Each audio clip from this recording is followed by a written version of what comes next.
Graça e paz, meus irmãos. Dando continuidade à nossa série de exposição, peço a você que abra sua Bíblia comigo lá em Filipenses, carta de Paulo aos Filipenses, ainda no capítulo 1, Filipenses capítulo 1. Hoje nós vamos ler do versículo 3 até o versículo de número 8. Filipenses capítulo 1. Do versículo 3 ao versículo 8, a palavra do Senhor nos diz assim: Dou graças ao meu Deus por tudo o que recordo de vós, fazendo sempre com alegria súplicas por todos vós, em todas as minhas orações, pela vossa cooperação no Evangelho, desde o primeiro dia até agora. Estou plenamente certo de que aquele que começou boa obra em vós, há de completá-la até o dia de Cristo Jesus. Aliás, é justo que eu assim pense de todos vós, porque vos trago no coração, seja nas minhas algemas, seja na defesa e confirmação do Evangelho, pois todos sois participantes da graça comigo.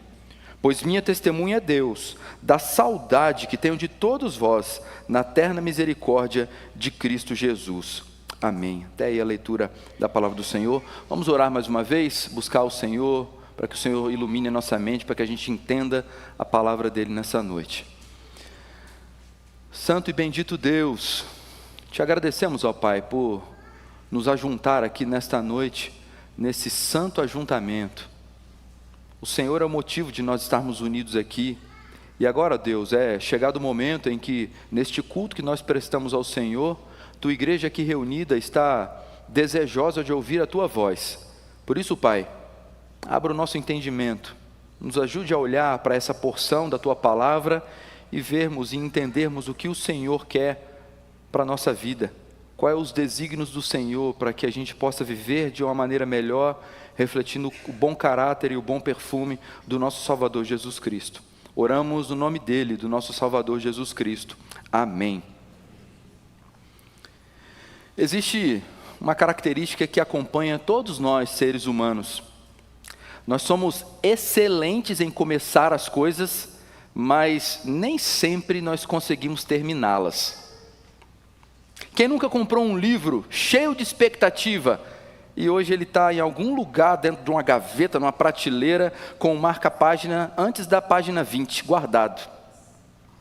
Quantas pessoas, talvez este mês mesmo de agosto, prometeram em alguma segunda-feira começar uma dieta e abandonaram antes do sol nascer na segunda-feira? Quantos cursos interrompidos aconteceram? Quantas reformas foram planejadas, mas nem saíram do papel? Ou quantas reformas começaram cheias de expectativa, mas não foram adiante? Acabaram ficando apenas nas paredes levantadas, nos tijolos expostos. Basta andar pela nossa própria cidade ou por qualquer outra cidade e nós vamos encontrar várias construções inacabadas. Em algum momento aquela construção inacabada foi o sonho de alguém, foi um plano perfeito de alguém para uma nova casa, para um empreendimento. O projeto foi desenhado, o alicerce foi lançado, as paredes começaram a subir, mas faltaram recursos, talvez surgiram dificuldades, ou talvez os planos mudaram, ou simplesmente o construtor desanimou, abandonou a obra. Na verdade, essas construções, elas contam uma história muito semelhante com a nossa. Nós também começamos muitas coisas que nunca terminamos. Mudamos de plano, ou às vezes perdemos o entusiasmo, ou nos cansamos e simplesmente desistimos. Porque essa é uma marca da nossa humanidade. Que marca é essa? Nós somos limitados. Talvez enquanto eu falo aqui, você não está nem pensando naquele puxadinho que você começou no fundo da sua casa e não terminou. Não é isso que você está pensando. Mas talvez você esteja pensando na sua própria vida espiritual. Há pecados com os quais você pode estar lutando há anos. Há hábitos que você já gostaria de tê-los abandonado, mas não o fez. Há áreas na sua vida em que você, depois de tantos anos caminhando na fé, já desejava estar mais maduro nessa área e simplesmente não aconteceu. E olhando para si mesmo, talvez você tenha feito ainda que silenciosamente, uma pergunta: será que Deus vai mesmo terminar a obra que Ele começou na minha vida? Essa não é uma pergunta nova. De certa forma, ela acompanha todo o coração sincero. E quando nós, como cantamos aqui hoje, incomparáveis são as promessas do Senhor para nós, não são promessas de riquezas, não são promessas de deleites maravilhosos nessa terra. A promessa que o Senhor nos dá é de que Ele começou uma obra, Ele vai terminar. Não são promessas subjetivas. Nós não podemos pegar nessa frase e usá-la para toda e qualquer coisa. Não, as promessas do Senhor são muito bem delineadas na sua palavra. Mas como eu disse, essa dúvida, essa pergunta, ela não é nova. Ela está num coração sincero, de um crente sincero. Quanto mais nós caminhamos com o Senhor, mais nós vemos da santidade de Deus. E quanto mais nós vemos da santidade de Deus, mais nós percebemos as nossas limitações, mais nós percebemos as nossas imperfeições. Mas quanto mais nós fazemos isso, nós mais desejamos parecer com Cristo. Mas tem um problema, porque dolorosamente, quando nós tentamos parecer com Cristo, nós também precisamos ser levados ao entendimento de que nós estamos distante do que o Senhor Jesus é. E é exatamente para pessoas assim que Paulo escreve Filipenses 1, de 3 a 8.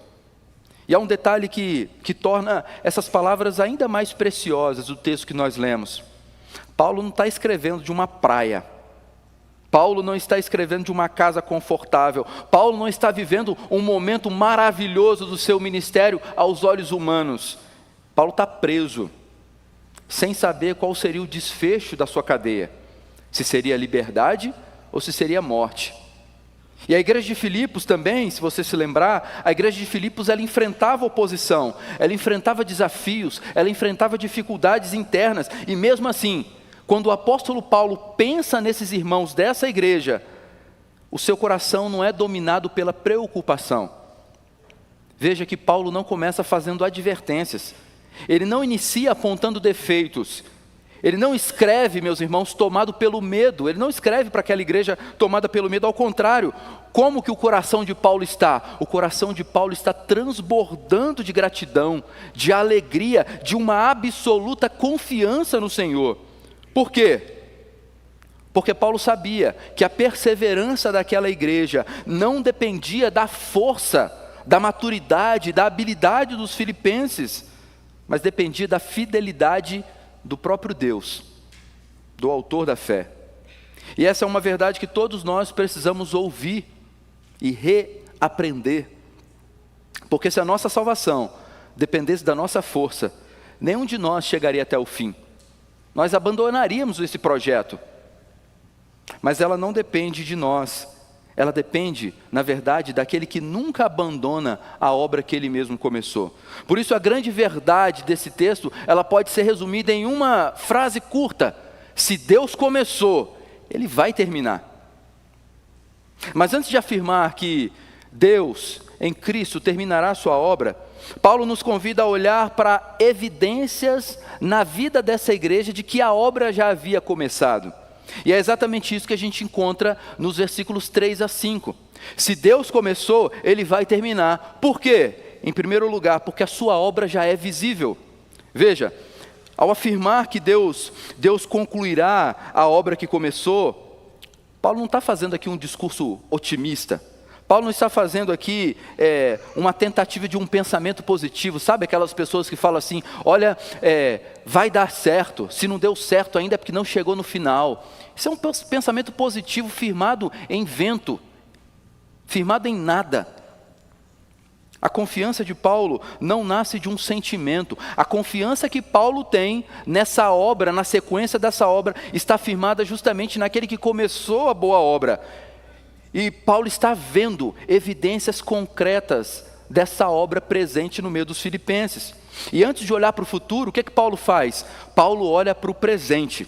Antes dele dizer que Deus terminará a obra, ele contempla as evidências de que essa obra já começou. E é exatamente isso que a gente encontra no versículo 3 a 5. Veja comigo mais uma vez. Dou graças ao meu Deus por tudo que recordo de vós, fazendo sempre com alegria, súplicas por todos vós, em todas as minhas orações, pela vossa cooperação no Evangelho, desde o primeiro dia até agora. Observem qual é a primeira reação de Paulo quando ele pensa naquela igreja. Paulo não começa reclamando, ele não começa corrigindo, ele não começa apontando problemas. Paulo começa agradecendo, irmãos. E esse verbo aqui, traduzido para nós como dou graças, se a gente olhar para que tempo verbal ele está no presente. Eu dou graças. E o que isso indica? Indica que esse dar graças do apóstolo Paulo é uma ação contínua. Paulo está sempre dando graças por essa igreja. Sempre que os filipenses vinham em sua memória, a resposta do coração de Paulo era sempre a mesma. Ele dava graças a Deus pela vida dessa igreja lá em Filipos. E isso é impressionante, irmãos, porque se nós lembrarmos ou voltarmos a Atos 16, que quando conta a passagem de Paulo na cidade de Filipos, nós veremos que a passagem de Paulo por Filipos não foi um lugar de lembranças muito agradáveis, não. Foi ali que Paulo e Silas foram presos. Foi ali que nós veremos que Filipos foi uma cidade que trouxe inúmeras dificuldades. Paulo e Silas foram presos, foram açoitados publicamente, eles foram lançados no cárcere, eles dormiram com os pés amarrados a um tronco. Paulo tinha muitos motivos para associar a sua passagem em Filipos ao sofrimento, mas quando a memória daquela cidade vem à sua mente, ela não para na prisão, ela atravessa a prisão e chega na graça do Senhor. Paulo lembra de Lídia, cujo coração foi aberto para receber o Evangelho. Paulo lembra de um carcereiro que entrou desesperado, achando que todos os presos haviam fugido, e esse homem então é alcançado pelo Evangelho, não somente ele, mas toda a sua família. Ele lembra dos primeiros irmãos que se reuniram ali naquela cidade para formar o início desta igreja. As correntes ficaram para trás, o que permaneceu foi a graça, e isso nos ensina algo muito importante, irmãos. A memória de Paulo não é seletiva, mas a memória de Paulo é redentiva. Paulo não ignora a dor, mas ele, ao invés de tentar interpretar a história pelos seus sofrimentos reais, Paulo opta por interpretar a sua história pela ótica da graça de Deus. Isso nos confronta profundamente, porque quantas vezes nós fazemos exatamente o contrário. Deus enche a nossa vida de sinais da sua bondade, mas o nosso coração insiste em olhar para aquilo que nós ainda não temos. Quantas vezes nós murmuramos por causa do trabalho, que inúmeras vezes você acordou até de madrugada para orar a Deus para conseguir o trabalho. Quantas vezes nós reclamamos de um casamento que nós insistimos com o Senhor, para que o Senhor nos presenteasse com um cônjuge para viver a vida a dois. Quantas vezes nós reclamamos dos nossos filhos, sendo que por anos nós clamamos para que Deus nos desse eles. A murmuração sempre revela um problema mais profundo. A murmuração, ela revela uma memória doente. E às vezes nós temos uma memória doente, irmãos. O coração humano sofre de uma estranha amnésia espiritual. Ele esquece rapidamente das misericórdias de Deus e lembra muito rapidamente das dificuldades da vida. Foi exatamente isso que aconteceu com Israel no deserto. Poucos dias depois de atravessar o Mar Vermelho, o povo murmurava contra Deus como se eles não tivessem sido libertos de nada, como se eles estivessem em umas férias em algum lugar na praia. Paulo nos ensina aqui um outro caminho.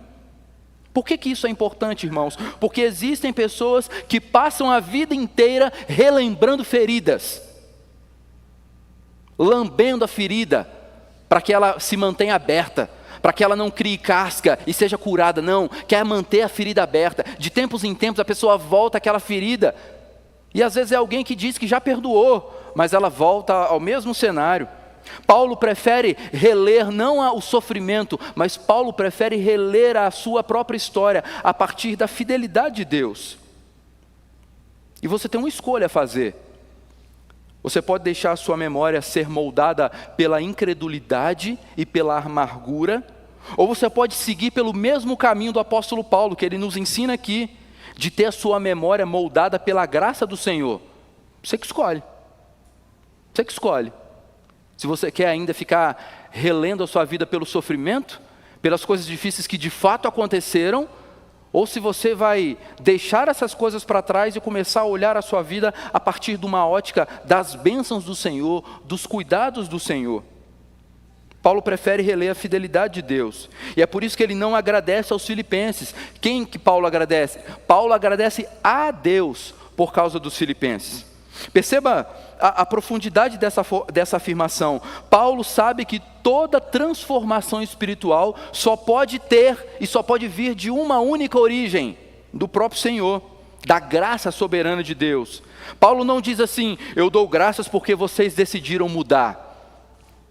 Na verdade, Paulo ele levanta os olhos para o céu, porque ele reconhece que toda boa dádiva começa de Deus, e essa é uma das grandes marcas da teologia paulina. Mais tarde, num texto que a gente vai chegar ainda, esse ano, em Filipenses capítulo 2, versículo 13, o próprio apóstolo Paulo vai dizer assim: porque Deus é quem efetua em vós, tanto o querer como o realizar. Tiago também afirma, lá em Tiago 1,17, que toda boa dádiva e todo dom perfeito vem do alto. A nossa confissão de fé de Westminster resume essa verdade ao ensinar que toda a obra da salvação, da redenção à glorificação, procede exclusivamente da livre graça de Deus. Por isso, quando Paulo vê frutos de conversão, frutos da obra do Senhor naquela igreja, ele não glorifica primeiro aos homens, ele glorifica ao Deus, que é o único que pode fazer essas transformações. Isso também explica para nós por que as orações de Paulo são marcadas por alegria. Olha o versículo 4. Fazendo sempre com alegria súplicas por todos vós. Essa aqui é a primeira vez em que a palavra alegria aparece na carta. E não é acidental. Parece até que a gente combinou, na hora que falou alegria, a luz ligou, vocês viram? Mas não é acidental.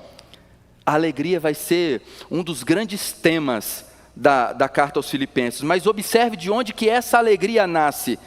Paulo continua preso, o seu futuro continua incerto, a igreja continua enfrentando oposição, mas ainda assim, Paulo consegue orar com alegria por esses filipenses. Por quê? Porque existe algo que a circunstância não consegue prender: a obra da graça de Deus. Os homens podem até prender o apóstolo, os homens podem prender um pregador, mas ninguém tem poder para prender, para suplantar, para suprimir o evangelho. Agora, no versículo 5, Paulo explica por que a sua alegria é tão constante. Veja: pela vossa cooperação no evangelho, desde o primeiro dia até agora. Aqui de novo aparece para nós uma palavra que nós trabalhamos lá no sermão de Atos 2, 42 a 47, que é a conhecida palavra koinonia, que traduzida aqui como cooperação. Mas koinonia aqui, como a gente já disse, é mais do que amizade. Descreve uma participação ativa dessa igreja. Os filipenses não apenas ouviram o evangelho, os filipenses não apenas receberam o evangelho através do apóstolo Paulo, eles agora estavam participando da sua expansão, eles estavam contribuindo para a expansão do evangelho, e essa parceria apareceu de várias formas na igreja dos filipenses.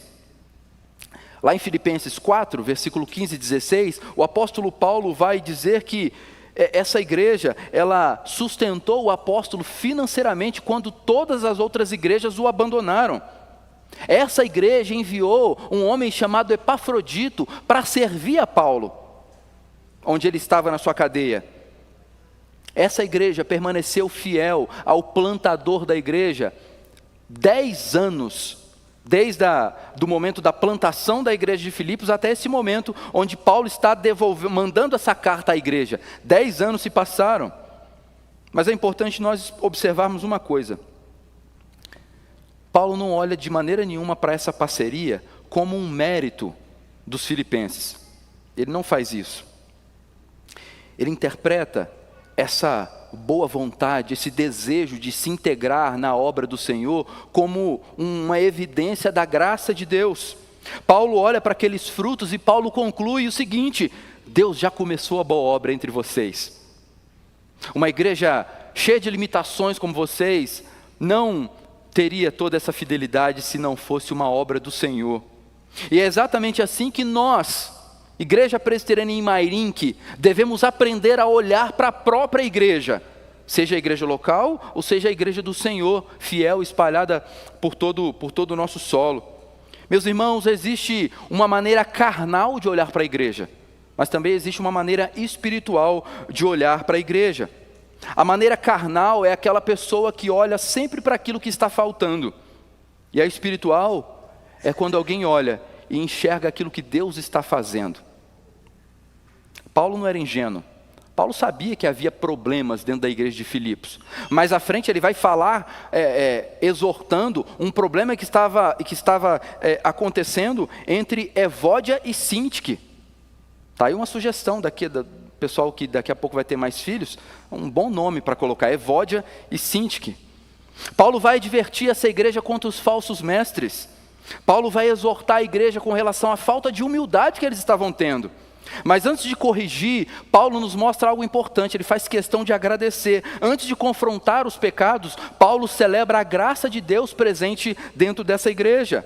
Antes de mostrar o que ainda falta, ele reconhece aquilo que Deus já havia começado entre eles.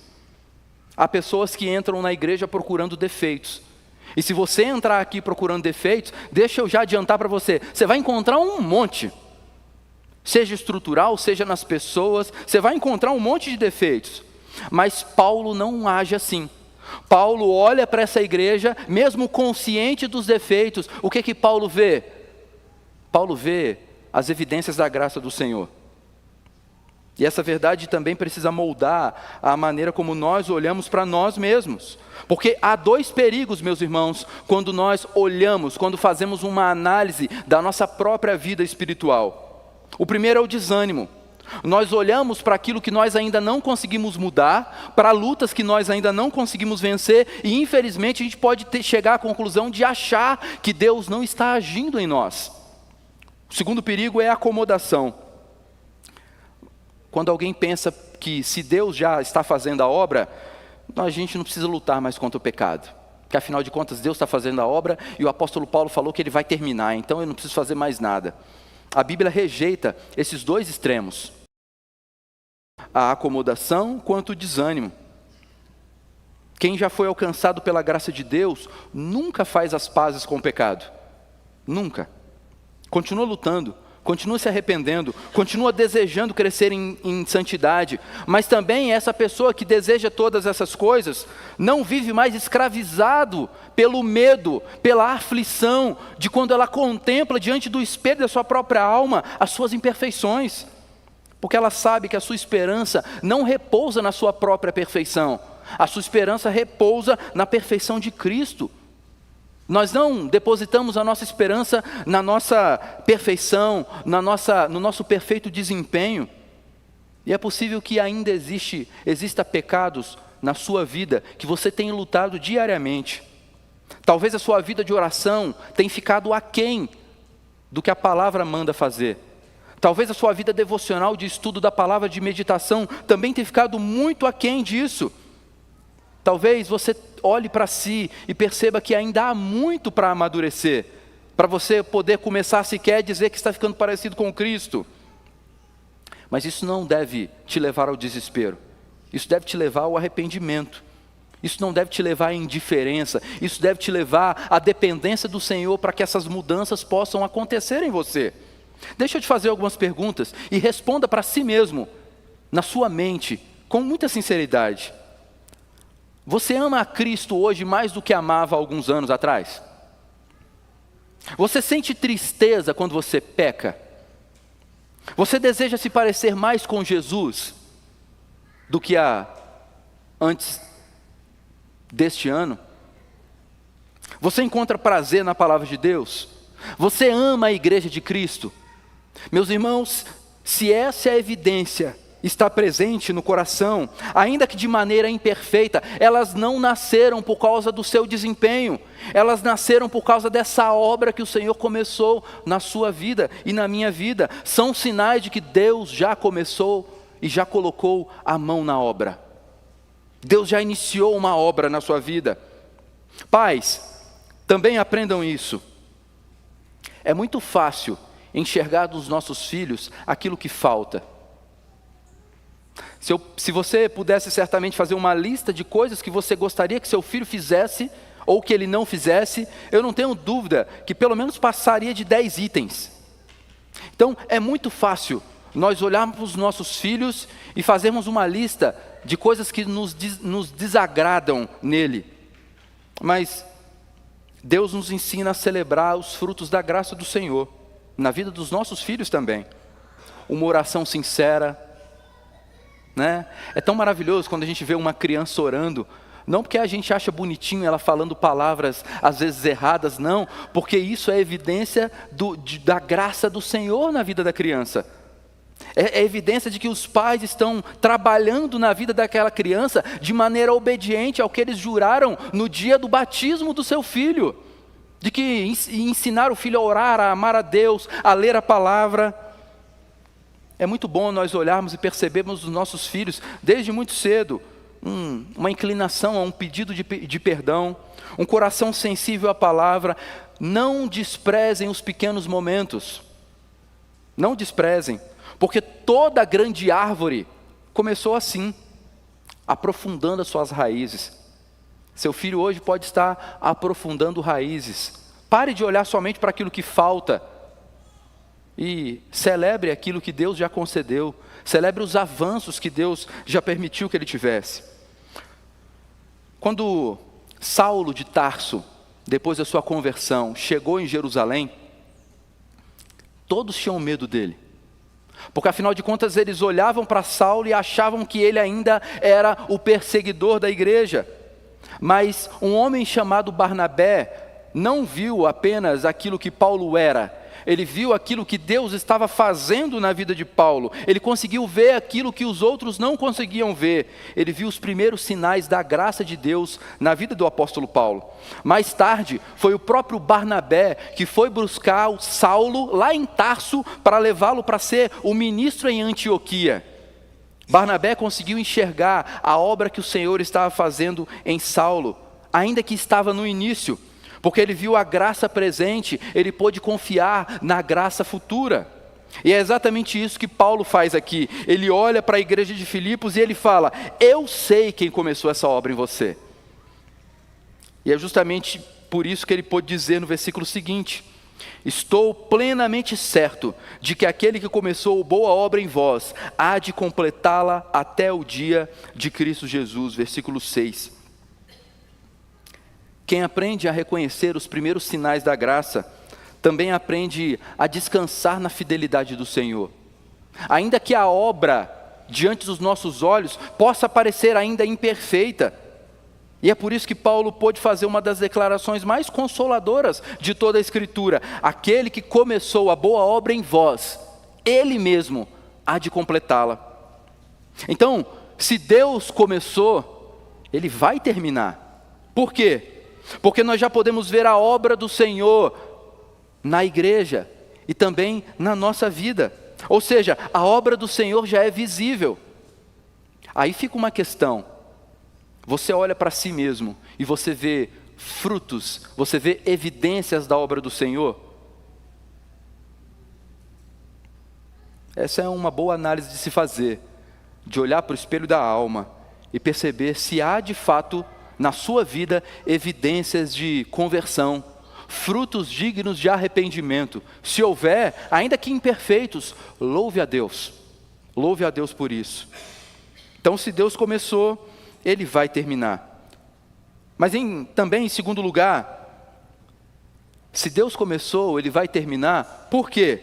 Porque a sua obra nunca será abandonada. É o que a gente vê nos versículos 6, 7 e 8. Então veja, irmãos, depois de contemplar os frutos da graça lá na igreja de Filipenses, Paulo ergue os olhos agora para o futuro. Ele olhou para o presente e viu as evidências da graça no presente naquela igreja, e agora então ele ergue os olhos para o futuro. E os versículos anteriores mostraram para nós que Deus já estava agindo naquela igreja.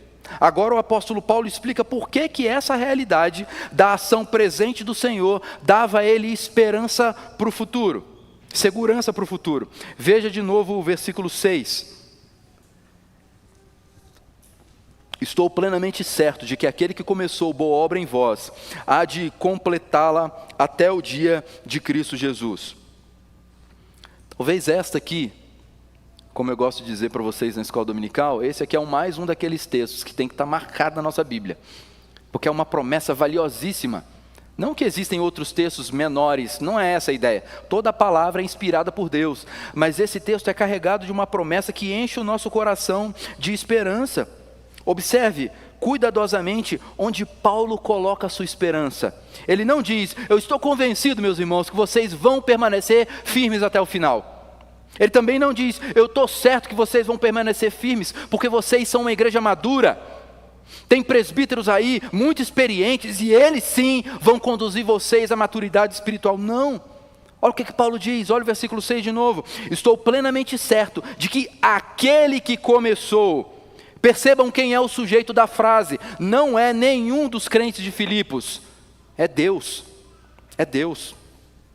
Paulo não fundamenta a sua esperança na maturidade da igreja. Paulo não fundamenta a sua esperança no desenvolvimento, na dedicação dos seus membros ou na competência dos seus líderes. A sua esperança repousa exclusivamente na fidelidade daquele que começou a obra. Tudo começou porque Deus resolveu agir. Foi Deus quem abriu o coração de Lídia para que ela recebesse o evangelho, lá em Atos 16, 14. Foi Deus quem abalou a prisão naquele dia, em Atos 16, de 25 a 34, movendo então não só as cadeias da prisão, mas abrindo as cadeias que prendiam aquele carcereiro na escravidão do pecado e libertando ele. Foi Deus quem reuniu aqueles primeiros convertidos ali para formar uma igreja em Filipos. Se Deus não tivesse iniciado essa obra, somente Deus poderia levá-la ao seu destino. Tudo começou porque Deus resolveu agir. Pensando na história dessa igreja, nós olhamos para a história dessa igreja e vemos que a igreja de alumínio que lançou o trabalho, começou então a fundamentar o trabalho que hoje então é a nossa igreja. Mas quando nós olhamos para essas coisas, nós não louvamos aos homens, nós louvamos ao Deus que moveu o coração do conselho daquela igreja, para então fazer com que aqui pudesse haver uma igreja pregando o evangelho, para que outros eleitos pudessem ser alcançados através do trabalho dessa igreja. Nós louvamos a Deus e não a homens. Homens são dignos de honra quando glorificam o Senhor. E é justamente porque Deus quem começou essa obra que Paulo pôde afirmar algo extraordinário. Paulo vai além agora e ele diz, aquele que começou a boa obra, ele há de completá-la. A ideia aqui de completar é de levar a cabo, é de finalizar. Não é como a gente, às vezes, aqueles que se arriscam comprar um guarda-roupa na loja, e aí chega e falam que a montagem é daqui a 15 dias, e aí você fala assim, eu dou conta, tem um manual, eu tenho uma parafusadeira aqui que eu comprei no Mercado Livre, eu vou montar. E aí você começa a montar o guarda-roupa, e aí você descobre que depois que você começa a montar, você não tem mais garantia da loja. A garantia era só se o montador da loja viesse montar. Aí você fala assim, agora eu tenho que terminar. E aí você monta o guarda-roupa, ele fica meio torto, e aí de repente a esposa ou o filho fala assim, pai, e esses parafusos aqui que sobraram? Não, esse é que eles mandam a mais, meu filho, não precisa. A ideia aqui do Senhor falar que essa obra que Ele começou, Ele vai terminar, é que nada vai sobrar. Tudo vai estar no seu perfeito lugar, porque Deus tem poder, Deus tem autoridade, e esse é o plano dEle. E aqui há uma imagem belíssima. Deus não é um construtor que abandona a sua obra pela metade. Deus não é um construtor que quando dificuldades aparecem, Ele abandona a obra, Ele desanima da obra. Não, Ele não deixa nenhuma construção pela metade. Nós conhecemos muitas obras interrompidas, talvez até mesmo na nossa casa. Deus não faz isso. Deus não interrompe a obra. Nós fazemos promessas que não conseguimos cumprir. Deus não. Nós começamos projetos e às vezes abandonamos no meio do caminho. Deus não faz isso. Porque existe uma diferença infinita entre o Criador e as suas criaturas. Aquilo que Deus começa, Ele termina. Toda a história da redenção, meus irmãos, aponta para essa verdade. Você pode se lembrar que quando Deus prometeu um filho a Abraão e a Sara, eles mesmos duvidaram disso, por conta da sua idade avançada. Mas passaram-se 25 anos, e então Deus concedeu Isaque. Deus cumpriu sua promessa. Quando Deus prometeu libertar Israel do Egito, o coração de Faraó era duro, e foi endurecido pelo próprio Deus inúmeras vezes. Mas Deus cumpriu com a sua promessa. O povo saiu debaixo de mão forte do Egito. Quando Deus prometeu enviar o Messias para morrer na cruz, para pagar pelos pecados dos eleitos, séculos se passaram, impérios surgiram, impérios caíram, mas na plenitude dos tempos, Cristo veio ao mundo para pagar pelos nossos pecados. Isso nos mostra que Deus jamais abandona as suas promessas. E se isso é verdade na história da redenção, também é verdade na história da nossa salvação. É por isso que Paulo afirma que essa obra será concluída. Quando? Até o dia de Cristo Jesus. Essa expressão aqui, irmãos, ela aponta para a vinda gloriosa de Cristo. Quando Cristo vai voltar, ou melhor, quando Cristo voltará para levar a sua igreja. E não vai haver nada de juízo secreto, de arrebatamento secreto, não vai haver nada desse negócio de carro desgovernado, porque o piloto do carro, não. Vai haver, de fato, o poder de Deus se manifestando. As pessoas vão ver, como eu já disse aqui em outra oportunidade, eu não sei como é que Jesus vai voltar, sendo a terra redonda e todo olho vai ver. Mas a Bíblia fala isso. A Bíblia fala que todo olho verá. Então, se Jesus for voltar num domingo de manhã, e a gente vai estar aqui na escola dominical, essa é uma das minhas esperanças. Eu gostaria de ver Jesus voltando em vida. Essa é uma das esperanças. Se Ele vai me dar essa graça, eu não sei. Eu gostaria que Jesus voltasse. Mas se não for isso, eu também vou ver Jesus voltando, ainda que eu já tiver morrido, e você também, porque Ele vai ressuscitar aqueles que morreram com Cristo. E eles vão subir e compor o exército do Senhor. Depois, aqueles que estão na terra vivos com Cristo vão ser glorificados e vão subir também e compor de uma vez por todas os eleitos. Imagina, meus irmãos, pairando sobre o ar todas aquelas pessoas que creram na promessa de Gênesis 3,15, de que Deus enviaria um homem para esmagar a cabeça da serpente, que é Cristo Jesus. É muita gente. Mas uma coisa eu tenho certeza, que o número daqueles que ficarão é infinitamente maior do que aqueles que estarão ao lado de Cristo. Eu espero que você esteja junto comigo lá, compondo o exército do Senhor nesse dia. Hoje nós experimentamos apenas o início dessa obra, dessa vinda gloriosa de Cristo. Nós somos libertos da culpa do pecado. Agora nós estamos sendo libertos da influência do pecado. Mas no dia em que Cristo voltar de uma vez por todas para buscar a sua igreja, nós seremos definitivamente libertos da presença do pecado. Não vai haver mais assédio, não vai haver mais nem pensamento de coisas ruins, porque nós seremos glorificados e seremos santos, assim como nosso Senhor Jesus é. A boa obra iniciada na regeneração encontrará consumação na glorificação. Aquilo que Cristo começou, Ele vai terminar, Ele vai consumar. E é exatamente isso que a Confissão de Fé de Westminster, no capítulo 17, que fala da perseverança dos santos, ela nos ensina sobre essa doutrina. A confissão, ela afirma que aqueles que Deus chamou eficazmente, certamente hão de perseverar nesse estado até o fim e serão eternamente salvos. A nossa perseverança não depende de livre-arbítrio, porque isso não existe. O nosso arbítrio não é livre. Nós não temos livre-arbítrio para escolher a Deus. Isso não existe, isso é uma invenção humana. Mas a nossa perseverança depende daquele que nos chamou. Daquele que inclina o nosso coração à obediência, daquele que vai nos levar para o gozo eterno ao seu lado. É Ele quem permanece fiel, é Deus. É Ele quem sustenta, é Ele quem corrige, é Ele quem disciplina, é Ele quem fortalece, é Ele quem conduz os seus filhos até o fim. Mas Paulo não termina a sua argumentação no futuro. Veja o versículo 7. Aliás, é justo que eu assim pense de todos vós. Por que é justo? Por que Paulo fala que é justo? Porque Paulo conhecia o caráter de Deus, mas também porque Paulo olhava para aquela igreja e Paulo percebia a graça de Deus produzindo frutos de conversão, legítimos frutos de conversão. Ele diz também porque vos trago no coração. Irmãos, aqui não se trata de um sentimentalismo barato, sabe? Tem gente que usa uma palavra que na boca de algumas pessoas pode parecer uma falsidade tremenda. Já viu aquelas pessoas que, do jeito já que elas falam, você já fica duvidando? Alguém pode virar para você e falar assim, você pode, para de fazer suspense, pastor. Assim, oi querido, ô meu querido irmão, e é uma verdade. Agora tem pessoas que usam essa mesma palavra de um jeito, você fala assim, querido nada, querido, isso é conversa, às vezes é falsidade, às vezes é um sentimentalismo barato, tentando desenvolver uma intimidade que ainda não existe, né?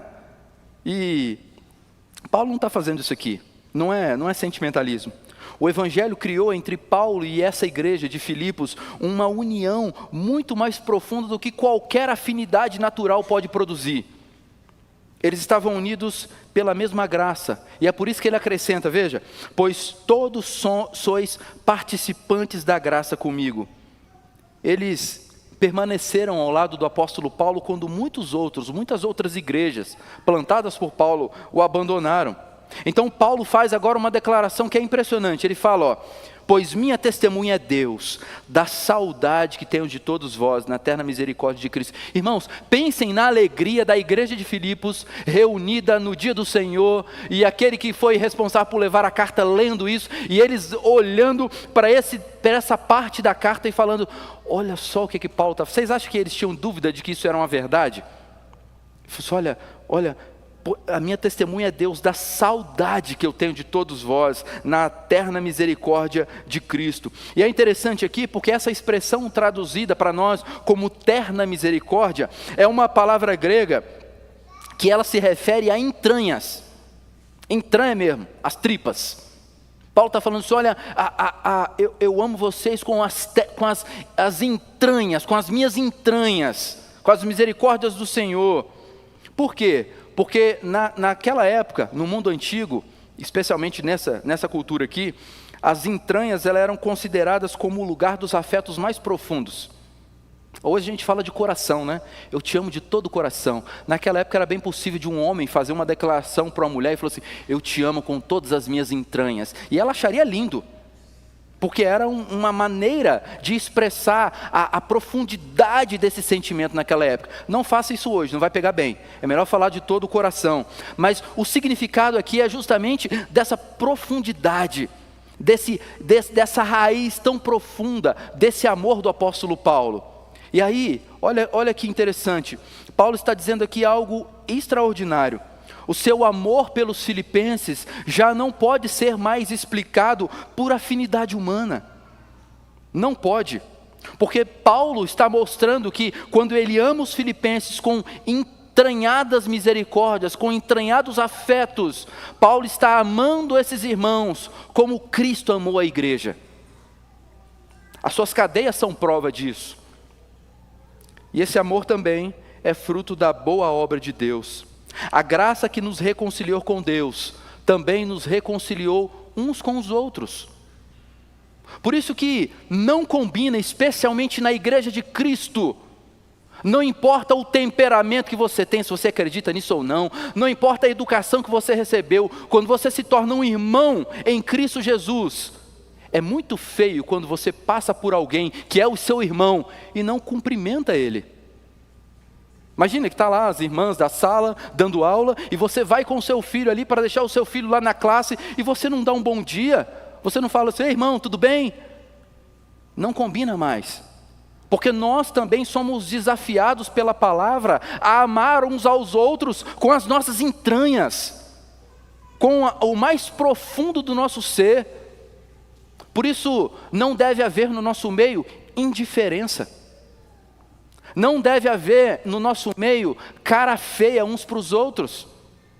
Eu ensinei para a Bruna esses dias que ela começou num colégio novo e ela reclamou comigo nos dias que eu fui buscá-la no colégio, que as meninas da classe mais acima dela, mais velhas, olharam para ela com a cara meio estranha assim, de cima embaixo, e ela ficou meio incomodada. Eu falei, filha, deixa isso para lá, tem gente que é assim. Mas se elas olharem para você assim de novo e falarem alguma bobagem para você, você pode responder assim, para mim cara feia é fome.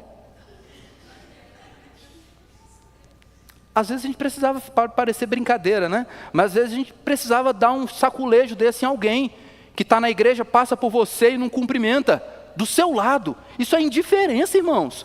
Não cabe mais no nosso meio.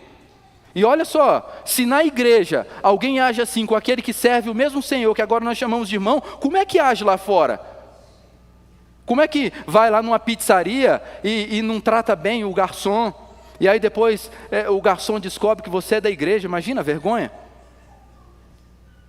Então, pensem nisso, nesse entranhar dos afetos. E meus irmãos, uma igreja onde Deus está operando, ela não cresce apenas em número, ela não cresce apenas em conhecimento, ela cresce também em amor. Amando uns aos outros. E nós demonstramos que amamos uns aos outros de maneira intencional. Quando nós começamos a passar por cima até do nosso mau humor matinal. Porque tem gente que acorda mal-humorado e precisa de mais ou menos 375 ml de café para melhorar o humor. Tem gente que é assim. Mas viver a partir desse afeto profundo é justamente passar por cima dessas coisas. É se tornar uma outra pessoa por causa da graça do Senhor.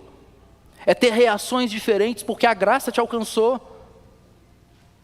E meus irmãos, a realidade da nossa cultura espera resultados imediatos. Queremos crescimento rápido, queremos mudanças instantâneas, queremos muitas vezes vitória sem luta, mas Deus normalmente trabalha como um agricultor e não como um mágico. Ele planta, Ele rega, Ele cuida e Ele faz crescer.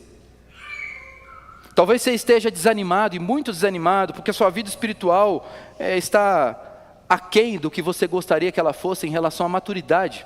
Você gostaria de ser mais maduro na fé e você está para trás disso. A minha palavra para você, baseada nas Escrituras hoje, é de encorajamento. Continue lutando, continue orando, continue se arrependendo, continue buscando a Cristo. Não porque você está confiando na sua força, mas porque você confia na fidelidade daquele que começou a obra em você. Ao mesmo tempo, essa verdade, ela transforma também a maneira como nós olhamos para os nossos irmãos. Ela transforma. Paulo sabia que havia problemas em Filipos. E mesmo assim, ele continuava amando aquela igreja. Você também sabe que há problemas aqui nessa igreja. Mas você deve amar essa igreja, porque foi essa igreja que Deus colocou na sua vida. Paulo enxergava as pessoas como pessoas imperfeitas, assim como ele também era. Ele enxergava as pessoas como uma obra em andamento. Isso deveria mudar a maneira como nós vivemos em família, a maneira como nós vivemos na família da fé, a maneira como nós olhamos para o nosso cônjuge, a maneira como nós olhamos para os nossos filhos e para a própria igreja. É muito fácil concluir que alguém não muda. É muito fácil. Mas Paulo nos ensina aqui um outro caminho. Aprendemos a olhar para pessoas inacabadas, entendendo que nós também somos pessoas inacabadas. Somos uma obra em desenvolvimento, que vai chegar ao final, mas ainda é uma obra em desenvolvimento. Se você entende que Deus está trabalhando em você ainda, para que você chegue à plena maturidade de Cristo, quem é você para duvidar da obra do Senhor na vida do outro? Por isso não desista. Ainda que o irmão talvez virou a cara para você, nunca mais, essa eu não quero mais saber dele. Essa também não é a atitude cristã. A atitude cristã é amar, é entender que o outro também tem dias ruins. E como um pecador, nos dias ruins, às vezes ele acorda sem querer falar com ninguém. O que você tem que fazer? Ore pela pessoa, procure a pessoa e tente entendê-la. Não é passar pano sobre o pecado, mas é levar aquela pessoa a ser alguém melhor, assim como o outro pode levar você também a ser alguém melhor para a glória do Senhor. Se Deus ainda está trabalhando em você, e se há esperança para você, também há esperança de mudança na vida do outro. Por isso, continue crendo nisso. Há uma ilustração que pode nos ajudar nisso. Durante anos, Mônica, mãe de Agostinho de Hipona, orou pela conversão do seu filho. Agostinho era carne de pescoço. Era um homem que buscava apenas o saber para mostrar que sabia. Para muitas pessoas, ele parecia uma causa perdida. Mas Deus nunca havia abandonado aquela obra.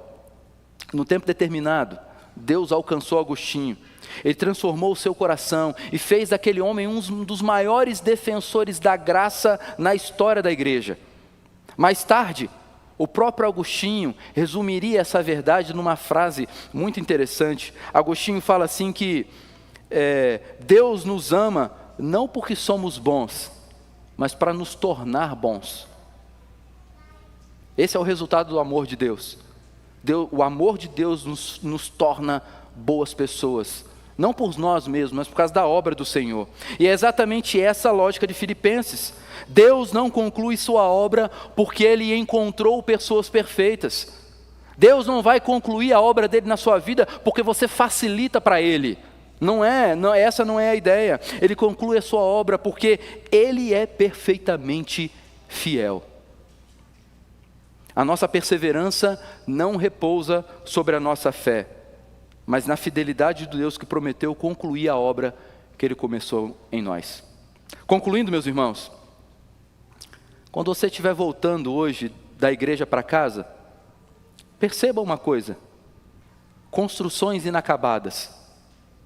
Talvez você vai encontrar, talvez não. Olhe para ela, contemple aquela construção inacabada. Talvez aquela obra tenha sido abandonada por falta de recursos. Talvez aquela obra tenha sido abandonada pelo desânimo de quem a começou. Talvez por falta de planejamento. Ou talvez porque o construtor simplesmente desistiu e foi para um outro plano. Mas lembre-se de uma coisa ao contemplar essa construção inacabada: você nunca será uma construção inacabada. Você nunca será uma obra abandonada. Por quê? Porque o grande construtor da sua salvação, Ele está agindo na sua vida. Se você está em Cristo, nunca haverá uma obra inacabada, uma obra abandonada na sua vida, porque a obra do Senhor nunca é abandonada. E a cruz é a maior prova disso. Quando Cristo declarou, está consumado, Ele garantiu tudo aquilo que era necessário, que a boa obra da salvação chegasse ao seu destino. E hoje, o mesmo Criador, o nosso Salvador, que morreu na cruz por você e por mim, Ele agora está intercedendo por você e por mim diante do Pai. A sua segurança não está na intensidade da sua fé, mas na fidelidade do seu Salvador. Talvez você tenha entrado aqui nessa noite meditando, porque você estava vindo para a igreja, meditando nas suas fraquezas, nas suas debilidades. Eu desafio você a não sair daqui dessa noite ainda olhando para as suas fraquezas e para as suas debilidades. Eu desafio você a sair daqui dessa noite olhando para o seu Salvador. Porque se a salvação dependesse de você, nem aqui você estava, como o presbítero Colino bem orou hoje. Mas ela depende de quem morreu por você. A sua salvação depende de quem morreu por você, quem ressuscitou por você e quem prometeu nunca abandoná-lo. Esse é o nosso Salvador, esse é Cristo Jesus, o Senhor da igreja. Então, descanse nisso, persevere nisso, continue caminhando nessa jornada, porque aquele que começou a boa obra em você, Ele vai terminar. Ele vai terminar. O mundo está cheio de construções inacabadas. O céu, porém, jamais verá um filho de Deus abandonado. Nunca.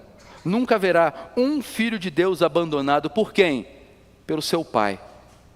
Porque o nosso Pai Celestial, Ele começou a boa obra em nós e Ele vai terminar. Sabe por quê? Porque se Deus começou, Ele vai terminar. E não importa o que acontecer, Ele começou a boa obra em você, descanse nessa verdade, Ele vai terminar. E fica aqui um desafio para nós, de continuidade em oração, porque talvez você tenha pessoas na sua família que também parecem obras abandonadas. Se Deus tiver um plano de salvação para essa pessoa, Deus vai alcançar, e essa pessoa vai se tornar uma construção bela nas mãos do Senhor. O que você tem que fazer? Continue orando, continue perseverando em oração, continue convidando para vir à igreja, porque não há nenhuma pessoa, por pior que seja, que Deus não possa transformar. Ele não transformou você? Ou você acha que você era uma boa pessoa? Se você hoje pode ser uma boa pessoa, é porque Cristo tem feito você uma boa pessoa. Cristo não te alcançou porque você era bom. Você hoje pode olhar para si mesmo, se ver como uma boa pessoa, porque Cristo te alcançou. É consequência da graça. Então, meus irmãos, creiam nisso, vivam com essa esperança e com essa fé. Se Deus começou, Ele vai terminar. Amém.